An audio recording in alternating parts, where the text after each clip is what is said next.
What's going on, you beautiful people? Welcome to the Accidental Overlander. I am Ryan, and today I am going to show you a easy, inexpensive way to make a mount for a shovel or an axe that will be able to fit any roof rack, including your stock roof rack. So the first thing everyone will need is a set of QuickFists, and those are basically just rubber clamps that you can mount to just about anything. If you have a fancy roof rack, then that's probably all you'll need. You'll just need these QuickFists and then a bolt, and you'll be able to bolt them to your rack. It'll be pretty easy. So for every other roof rack, we're gonna need these Conduit piping hangers. They are not very expensive, and they're gonna come in different sizes. So depending on your roof rack, it's gonna depend on the size that you are gonna buy. What I ended up doing was I really just went into Home Depot, bought a couple different sizes, and then figured out which ones worked. So these ones actually were too small, they don't fit, but we're gonna use these for the rest of our training purposes today. So basically, depending on how big the bars on your roof rack or the siding on your roof rack, this will depend on how big you want to get your conduit hanger. But either way, they're not expensive, so it's not hard to buy a couple and then just see which one works perfectly for you. So once you find out which one works for you, we will move on to the next step. All right, so once you got the right size conduit picked out, the next thing you're gonna need is to get some Rust-Oleum clear coat, which is just gonna protect it from rust, and then also some spray Plasti Dip, which is basically gonna give it a sort of a rubber coating. Get that nut and screw also, because that stuff does work and it keeps it from rusting. You just need to know the next day it's gonna be a little hard to turn the nut around the screw. So just be ready for that. But once you get it threaded one time, it's gonna be easy the rest of the times. And then it's also not gonna rust.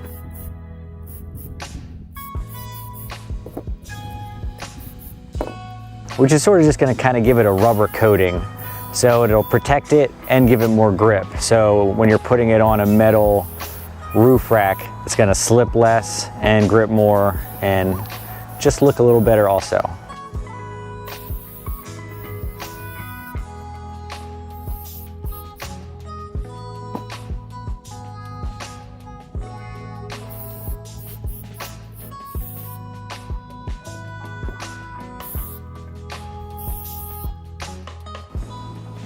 So after it dries for a day, it's gonna look a little something like this. And as you can see, even with it being there for 3 years, the bolt is still nice and shiny. Whereas this one, I didn't put any of that stuff on, is all kind of rusted out at this point. So you are gonna have to get a bolt that it tells you what size you need. So you're just gonna have to basically figure out the length that you're gonna need to get it put on your roof rack. But yeah. Once it's dried, you can attach the QuickFist to it, and then the next step is just going to be getting it on a roof rack. So let's do it. So now we got it all buttoned up together. Everything's dry. Everything is ready to go. If we were replaying what I did 3 years ago, I've run to the hardware store 2 or 3 times getting different bolts and things like that. But we are now ready for the fun part, and we are going to stick this thing on the car. I got one on this side. Ugh.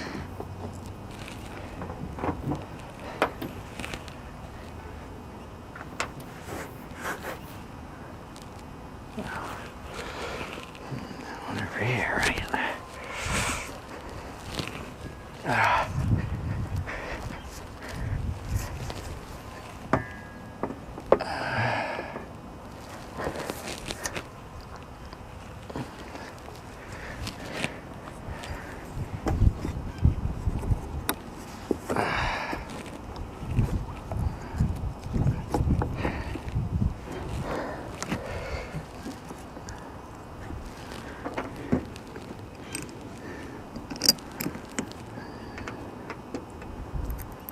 It's easy enough to get started.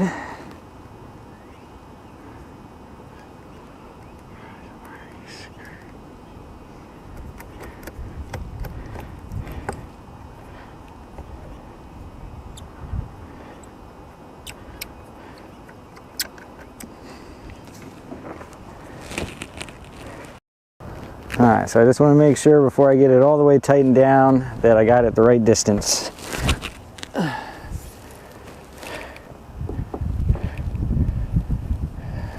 And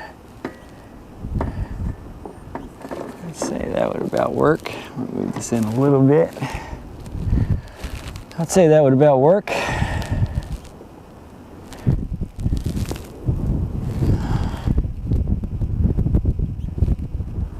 All right, let's tighten them.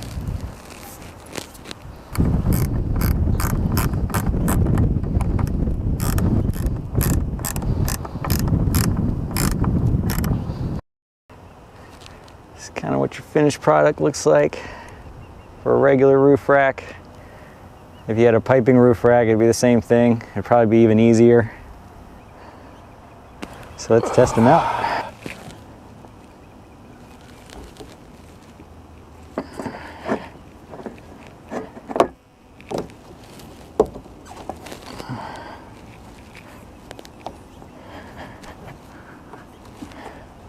All right, I'd say we're good. Here's a word of advice too, just after taking it on multiple road trips. When you're going camping and off-roading and all those things, maybe you've been out for a couple days, even if you've never taken your shovel off once, before you start heading back home, just make sure you re-tighten it, because sometimes it will kind of knock out a little bit. Not to where it's falling off, but to where it's looser than when you set it. So after you've been off-roading for a couple days, just always give it a double check before you start heading back on the highway or anything like that. All right guys, I appreciate you watching this episode.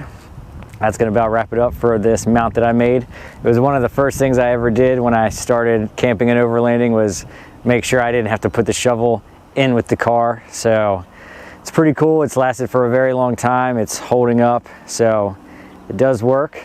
If you have any other questions about it, don't hesitate to ask. I will do my best to answer them for you. And I will see you next time.